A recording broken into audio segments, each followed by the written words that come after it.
সব কিছুই আছে, জীবনটাও একটু একটু করে ঠিক এগিয়ে চলেছে, থেমে নেই। শুধু তুমি নেই, কোথাও নেই। তোমার অভাব আজকে আমার স্বভাবগুলোতে ফুটে ওঠে প্রতিটা নিয়ত। আমাদের একসঙ্গে থাকার মুহূর্তগুলো আজকে যে আর কোথাও নেই। জীবনটা ঠিক এইরকম, যেখানে হঠাৎ করে কেউ চলে যায় না, অথবা হঠাৎ করে কেউই কোনো সম্পর্ক ভেঙে দেয় না। এই ছেড়ে যাবার পিছনে থাকে অনেক দিনের আর অনেক রকমের পরিকল্পনা। বাস্তবের এই পৃথিবীতে কেউই বোকা নয়, প্রত্যেকেই যথার্থ বুদ্ধিমান। তাই তুমি এতটুকুও বুঝতে পারবে না যে মানুষটা মনে মনে কি কি পরিকল্পনা করছে। আর এই বুঝতে না পারার শুধু একটাই কারণ, তুমি যে আজকে ভালোবাসায় অন্ধ আর সামনের মানুষটা নিখুঁত অভিনয় করতে ব্যস্ত। যে ভালোবাসে সে কখনোই কল্পনা করতে পারে না যে যাকে আমি ভালোবাসি সে আমার সাথে মিথ্যা অভিনয় করতে পারে।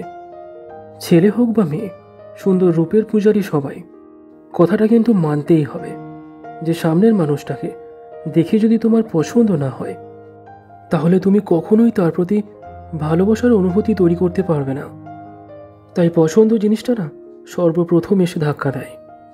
মেয়েদের ক্ষেত্রে সুন্দর রূপ হলেই যথেষ্ট, কেউ না কেউ তার ওই রূপের মায়াতে আটকে যাবেই। কিন্তু ছেলেদের ক্ষেত্রে সুন্দর রূপ হলেই যথেষ্ট নয়।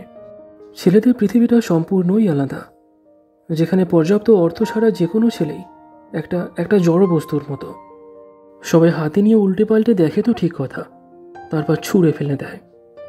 এই ছুঁড়ে ফেলে দেওয়ার পর কেউ হয়তো ভেঙে টুকরো টুকরো হয়ে যায়, তারপর আবার নতুন করে উঠে দাঁড়াতে দাঁড়াতে তার জীবনের অনেকটা সময় পেরিয়ে যায়।